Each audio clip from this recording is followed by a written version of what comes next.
Assalamualaikum warahmatullahi wabarakatuh. Bismillah, alhamdulillah, wassalatu wassalamu ala rasulillah, la hawla wa la quwwata illa billah, amma ba'd. Yang terhormat Kepala SD Negeri Indah Negeri 1, yang saya hormati teman-teman sejawat, baik dari tenaga kependidikan, tenaga pendidik maupun staf karyawan.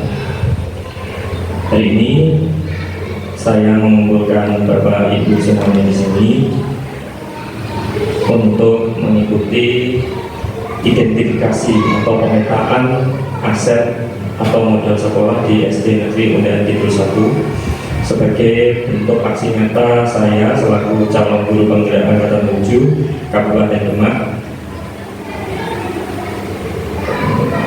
Adapun susunan acara atau rangkaian diskusi kali ini, yang pertama adalah pembukaan, kemudian yang kedua penyampaian rencana program, kemudian yang ketiga diskusi pemetaan aset atau modal sekolah, dan yang terakhir penutup. Untuk membuka kegiatan diskusi kali ini, marilah kita awali dengan membaca surat Al-Fatihah. Semoga kegiatan kali ini bisa lancar dan bermanfaat bagi kita semua. Ana dini al-Fatihah.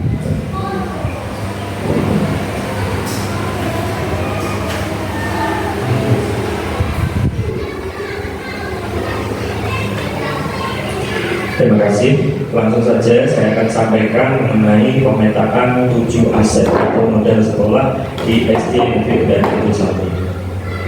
Nah, ini sekedar selain pandang bahwa SD kita tercinta, yaitu SD Negeri Undahan Kidul 1 itu sudah cukup lama berdiri, yaitu sejak tahun 1963, ditandai dengan diterbitannya surat pendirian yang bernomor 421.2 dari 1945, yang mana sekolah ini merupakan bagian dari pendidikan dasar yang turut berperan dalam memberikan bekal kemampuan dasar kepada peserta didik untuk mengembangkan kehidupannya sebagai pribadi, anggota masyarakat, warga negara, dan anggota umat manusia, serta mempersiapkan peserta didik untuk mengikuti pendidikan menengah. Jadi memang SD kita dipersiapkan untuk mencetak generasi muda yang memiliki kompetensi, baik kompetensi akademik maupun kompetensi non akademik, untuk dipersiapkan menjadi anggota masyarakat, warga negara, maupun dipersiapkan untuk melanjutkan ke pendidikan menengah. Kemudian ada beberapa hal yang ingin saya sampaikan di sini, bahwa selama ini cara pandang kita terhadap pengembangan sekolah atau pengembangan suatu komunitas itu berbasis pada apa yang menjadi kendala dan masalah yang ada di sekitar kita. Contohnya misalnya ketika kita ingin mengadakan sebuah kegiatan, misalnya kegiatan peringatan Maulid Nabi atau peringatan Isra Mi'raj, itu ketika kita merencanakan sesuatu, awalnya kita yang dipikir itu bisa gak ya? Apa ya kira-kira yang menjadi hambatan, apa yang kira-kira yang menjadi masalah ketika saya melaksanakan kegiatan tersebut. Nah, cara pandang ini kita akan ubah secara masif, yaitu pengembangan komunitas yang berbasis aset atau berbasis kekuatan. Jadi selama ini cara pandang kita yang semula memandang dalam mengembangkan sebuah komunitas itu basisnya adalah masalah, maka kita kembangkan menjadi berbasis aset. Apa itu pengembangan komunitas berbasis aset? Yaitu suatu pendekatan yang menekankan pada nilai prinsip cara berpikir mengenai dunia memberikan nilai lebih pada kapasitas, kemampuan, pengetahuan, jaringan, dan potensi yang dimiliki oleh sebuah komunitas. Jadi pengembangan ini atau cara pandang ini menekankan dan mendorong komunitas untuk dapat memberdayakan aset yang dimilikinya serta membangun keterkaitan dari aset-aset tersebut agar menjadi lebih berdaya. Jadi fokusnya bukan pada apa yang menjadi masalah, apa yang menjadi kekurangan yang ada di SD kita, tapi sekecil apapun aset yang kita miliki itu bisa kita kembangkan dan bisa kita kaitkan dengan program-program yang kita rencanakan ke depannya. Nah, ini ada 7 aset atau model sekolah yang nantinya akan kita identifikasi terkait dengan program yang saya rencanakan. Yang pertama adalah sumber daya manusia atau model manusia, yang kedua adalah model sosial, yang ketiga model fisik, yang keempat model lingkungan atau alam, yang selanjutnya adalah model finansial, kemudian model politik, dan model agama serta budaya. Di antara 7 aset ini nanti kita akan identifikasi mana saja aset-aset atau model yang menjadi kekuatan dari sekolah kita dan kita kembangkan dalam bentuk program-program yang berdampak positif pada murid. Nah, ketika kita merencanakan sebuah program sekolah, maka kita harus menentukan dulu apa saja yang ingin kita kembangkan, terutama kepada murid atau peserta didik kita. Nah, pada dasarnya dalam menentukan sebuah program sekolah itu kita harus bisa menumbuhkan kepemimpinan murid.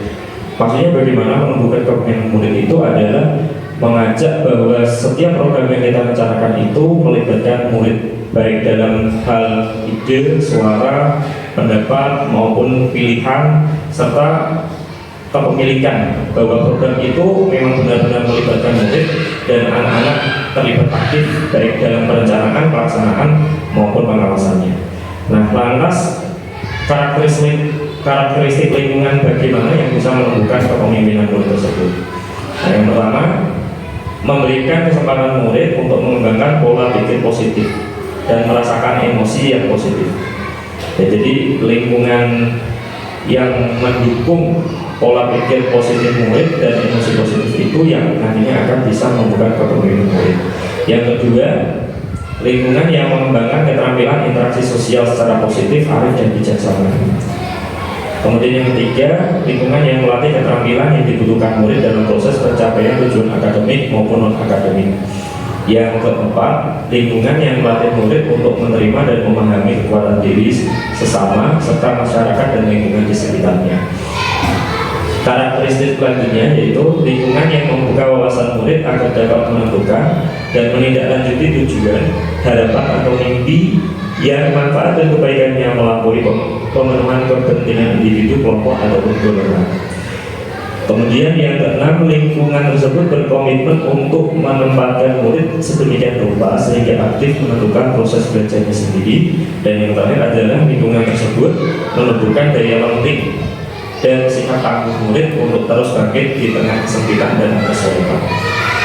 Di antara 7 karakteristik lingkungan yang menumbuhkan kepemimpinan murid ini, saya rencanakan sebuah program, yaitu